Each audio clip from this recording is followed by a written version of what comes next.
the love song of J. Alfred Prufrock by T.S. Eliot.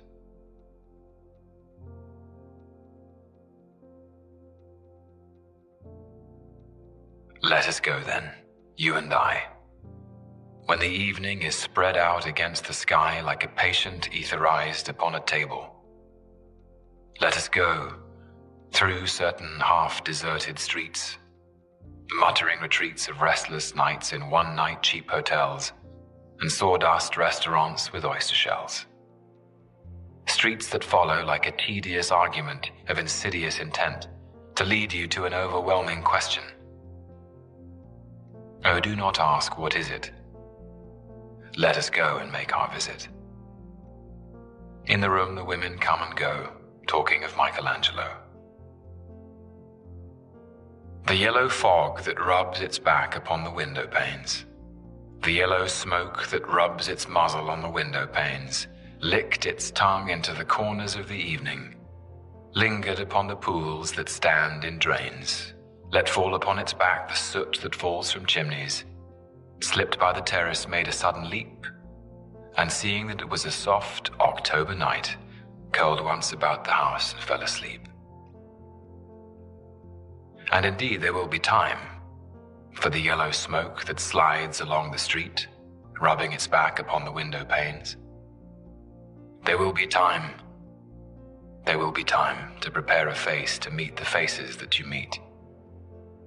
There will be time to murder and create, and time for all the works and days of hands that lift and drop a question on your plate. Time for you and time for me, and time yet for 100 indecisions, and for 100 visions and revisions before the taking of a toast and tea. In the room the women come and go, talking of Michelangelo. And indeed there will be time to wonder, do I dare? And do I dare? Time to turn back and descend the stair with a bald spot in the middle of my hair. They will say how his hair is growing thin. My morning coat, my collar mounting firmly to the chin, my necktie rich and modest, but asserted by a simple pin. They will say, but how his arms and legs are thin. Do I dare disturb the universe? In a minute there is time for decisions and revisions which a minute will reverse. For I have known them all already, known them all. Have known the evenings, mornings, afternoons. I have measured out my life with coffee spoons. I know the voices dying with a dying fall beneath the music from a farther room. So how should I presume? And I have known the eyes already, known them all. The eyes that fix you in a formulated phrase, and when I am formulated, sprawling on a pin, when I am pinned and wriggling on the wall, then how should I begin to spit out all the butt ends of my days and ways? And how should I presume? And I have known the arms already, known them all. Arms that are braceleted and white and bare, but in the lamplight downed with light brown hair. Is it perfume from a dress that makes me so digress? Arms that lie along a table or wrap about a shore? Should I then presume? And how should I begin? Shall I say, I have gone at dusk through narrow streets and watched the smoke that rises from the pipes of lonely men in shirt sleeves leaning out of windows?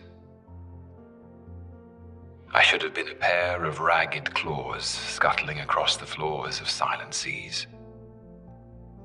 And the afternoon, the evening sleeps so peacefully, smoothed by long fingers, asleep, tired, or it malingers, stretched on the floor here beside you and me. Should I, after tea and cakes and ices, have the strength to force the moment to its crisis? But though I have wept and fasted, wept and prayed, though I have seen my head, grown slightly bald, brought in upon a platter, I am no prophet, and here's no great matter. I've seen the moment of my greatness flicker. and I've seen the eternal footman hold my coat and snicker, and in short, I was afraid. And would it have been worth it after all, after the cups, the marmalade, the tea, among the porcelain, among some talk of you and me, would it have been worthwhile to have bitten off the matter with a smile, to have squeezed the universe into a ball, to roll it towards some overwhelming question, to say, I am Lazarus, come from the dead, come back to tell you all, I shall tell you all. If one, settling a pillow by her head, should say, that is not what I meant at all. That is not it, at all. And would it have been worth it, after all?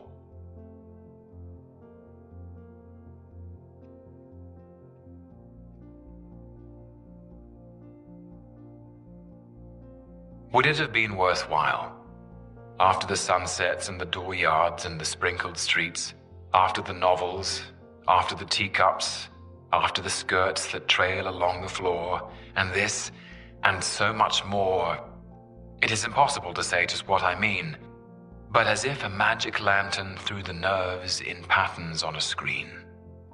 Would it have been worthwhile if one, settling a pillow or throwing off a shawl, and turning toward the window, should say, that is not it at all. That is not what I meant, at all. No, I am not Prince Hamlet, nor was meant to be. I am an attendant lord, one that will do to swell a progress, start a scene or two, advise the prince, no doubt an easy tool, deferential, glad to be of use, politic, cautious, and meticulous. Full of high sentence, but a bit obtuse. At times, indeed, almost ridiculous. Almost at times, the fool.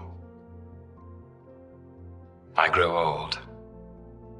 I grow old. I shall wear the bottoms of my trousers rolled. Shall I part my hair behind? Do I dare to eat a peach?